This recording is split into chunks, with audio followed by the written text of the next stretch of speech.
Assalamualaikum warahmatullahi wabarakatuh. Saya Stefani Ananda Putra dari kelas manajemen B, nomor induk mahasiswa B1121210056. Saya di sini akan menjelaskan tentang aspek hukum di Indonesia. Definisi hukum sendiri yaitu peraturan perundang-undangan yang dibuat oleh pemerintah yang harus ditaati oleh masyarakat demi menjunjung tinggi keadilan, atau bisa diartikan serangkaian peraturan yang mengatur tingkah laku manusia dalam pergaulan di masyarakat. Lalu, apa tujuan dibuatnya hukum? Yaitu mewujudkan keselamatan, kebahagiaan, dan ketertiban dalam masyarakat, mengatur tata tertib masyarakat, mengatur norma-norma di masyarakat, dan lain-lain. Definisi hukum bisnis adalah serangkaian peraturan yang mengatur keseluruhan kegiatan bisnis atau kegiatan usaha agar tercipta keadaan perekonomian yang tertib dan lancar. Lalu, kegiatan bisnis ada 3, yaitu kegiatan jasa, industri, dan perdagangan. Kegiatan perdagangan yaitu keseluruhan kegiatan jual beli yang dilakukan oleh orang-orang baik dalam maupun luar negeri untuk memperoleh keuntungan. Lalu, kegiatan industri yaitu kegiatan memproduksi atau menghasilkan barang atau jasa yang nilainya lebih berguna dari asalnya. Yang ketiga, ada kegiatan jasa atau servis, yaitu kegiatan yang melaksanakan atau menyediakan jasa-jasa yang dilakukan baik oleh perseorangan maupun oleh suatu badan. Oh iya, contohnya kegiatan perdagangan, agen, grosir, toko. Lalu industri, contohnya pabrik, perkebunan, garmen, pertambangan, dan lain-lain. Yang ketiga, ada contoh kegiatan jasa seperti jasa persewaan, advokat, asuransi, laundry. Revolusi industri. Kegiatan bisnis ini diatur dalam Undang-Undang Nomor 11 Tahun 2008 tentang ITE.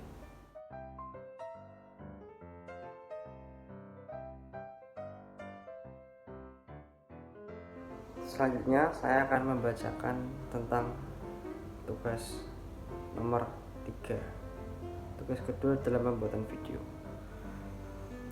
Badan usaha yang didirikan adalah CV Jaya Abadi Sentral.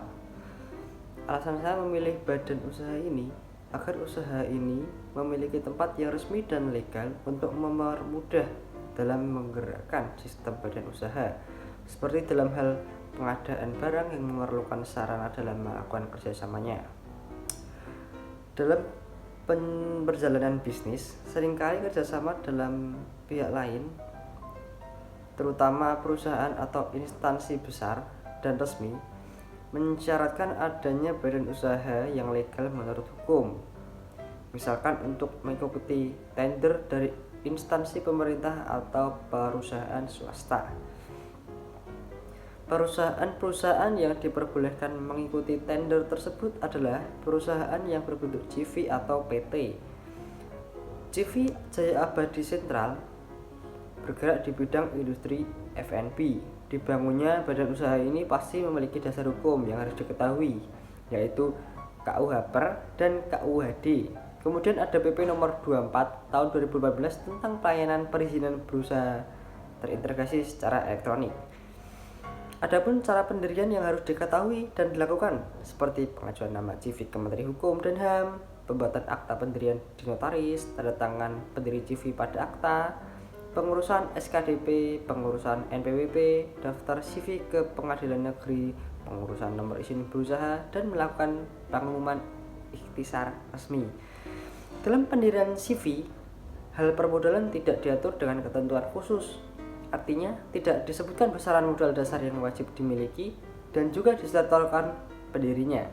Hal ini kemudian menjadi dasar untuk beberapa poin seperti tidak ada sistem kepemilikan saham dalam CV, besar modal awal juga tidak ditentukan secara khusus sehingga penyetoran modal ini dapat ditentukan dan dicatat secara mandiri pendiri perusahaan. Adapun dua sumber permodalan bagi CV untuk menjalankan kegiatan usahanya, yaitu dana intern dan ekstern. Dana intern adalah sumber dana yang diperoleh dalam perusahaan, yaitu laba ditahan, tabungan pribadi milik perusahaan. Sumber dana ekstern yaitu sumber dana yang diperoleh dari luar perusahaan, antara lain dari bank, lembaga keuangan non-bank, dan modal ventura. CV memiliki struktur yaitu teratas direktur, kemudian di bawahnya administrasi, wakil direktur 1 bidang teknik, dan wakil direktur kedua bidang keuangan, dan di bawahnya staf keuangan. Lalu di bawahnya lagi ada tenaga ahli, staf lapangan, dan staf studio. CV memiliki keterbatasan dalam mengerjakan sebuah pekerjaan dalam jumlah anggaran tertentu, sehingga pada akhirnya CV jika dibandingkan dengan PT memiliki lingkup kerja yang lebih kecil. Untuk hal tersebut, maka CV memiliki struktur organisasi yang terbatas. CV bukanlah suatu badan hukum, sehingga pertanggungjawaban atas CV tersebut adalah pribadi dari sekutu aktif dalam CV tersebut hingga harta pribadinya. Sedangkan sekutu pasif hanya bertanggung jawab sebatas modal yang disetorkan saja.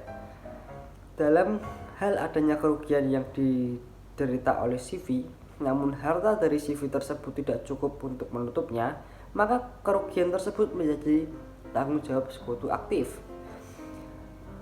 Adapun cara pembubaran CV yaitu dengan cara sebagai berikut dari pasal 31 KUHD. 1. Berakhirnya jangka waktu CV yang ditetapkan dalam anggaran dasar. 2. Akibat pengunduran diri atau pemberhentian sekutu. 3. Akibat perubahan anggaran dasar. Permohonan pendaftaran pembubaran terhadap CV harus didaftarkan kepada menteri oleh pemohon melalui sistem administrasi badan usaha. Dalam mengajukan permohonan pendaftaran harus dilengkapi dengan dokumen akta pembubaran, putusan pengadilan yang mengatakan pembubaran, atau dokumen lain yang menyatakan pembubaran. Pembubaran CV sama dengan sirma, yaitu harus dilakukan dengan akta otentik yang dibuat di muka notaris dan diumumkan dalam tambahan berita negara. Kelalaian pendaftaran dan pengumuman ini mengakibatkan tidak berlakunya pembubaran, pengunduran diri, keberhentian, dan perubahan anggaran dasar terhadap pihak ketiga. Dalam pembubaran CV telah terjadi, kreditur tetap dapat mengajukan gugatan kepada sekutu aktif tersebut secara pribadi, mengingat CV bukanlah suatu badan hukum. Sekian dari saya, Stefani Ananda Putra. Jika ada salah-salah kata mohon dimaafkan. Terima kasih telah menyaksikan. Wassalamualaikum warahmatullahi wabarakatuh.